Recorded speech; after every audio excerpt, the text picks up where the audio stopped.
Good morning, everyone. We are continuing here in the laws of KASHRUS of Rabbi Forest, and we're going through the different types of materials that your kalim, that your vessels might be made out of that require tevila or do not require tevila.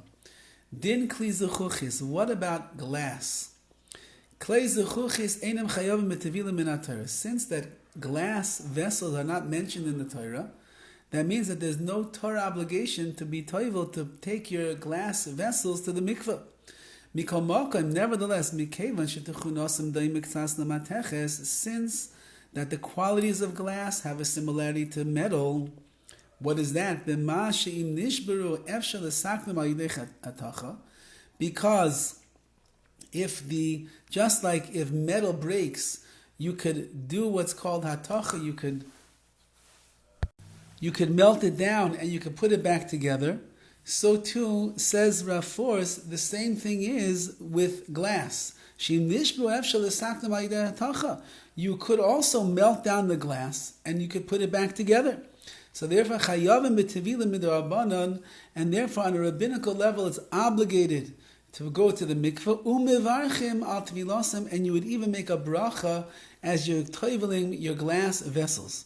So too, clay crystal, when it comes to crystal, uklei zechuchis chasinas eish, or Pyrex, sheim zechuchis betzim, because it's really glass, chayavim betevila, all of these things are obligated to take to the mikveh, to immerse them in the mikveh, and make a bracha when you do that. Din kli plastic. What about plastic? Mitam zeh yeroi litbo gam kli plastic. If this is the reason why you toivel the glass, it's the same reason you should be toiveling plastic. Why? Because when it comes to plastic, if it would break, you heat it up and you melt it down and you can put it back together again. So it has the same quality of glass, which has the same quality as metal, and therefore you should be chayav to be toiveling. Therefore, there are those people who say you should, in fact, bring your plastic vessels to the mikveh. However, everybody agrees in that case, beloi bracha, without a bracha. Plastic already is, I guess, a more synthetic material that is not like glass, which is a more natural material from the earth, and therefore, you would not make a bracha on the plastic. However, ledas kama paiskim, according to many halachic authorities, einam tzrichim tevila klal, plastic requires no tevila, no immersion in the mikveh at all. And that in fact is the custom. People do not take plastic to the mikveh. However, somebody wants to be machmir on themselves, which means they want to be strict beyond the letter of the law. Velitbo clay plastic, and they do want to toivel, they want to immerse their plastic vessels into the mikveh. Just make sure that you do not say a bracha upon them. He brings down here in the notes that the Yabia Omer, which is Rav Avadia Yosef Zatzal, he writes,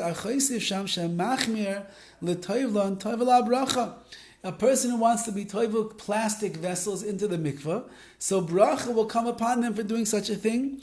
However, keep in mind, it's not the minhag, and therefore, if you never were toivel plastic up until this time, ask your local Orthodox rabbi if you should start becoming machmir, you should be strict in an area where few are strict in that area.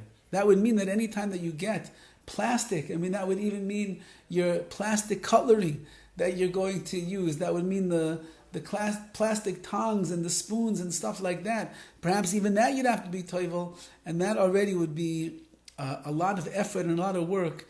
And therefore the prevailing minhag is that people do not toivel plastic. It's because it's not really within the realm of the metals that the Torah itself is speaking about. Okay, we have more to speak about Be'ez Hashem, and we will continue to do that Be'ez Hashem tomorrow. Have a wonderful day.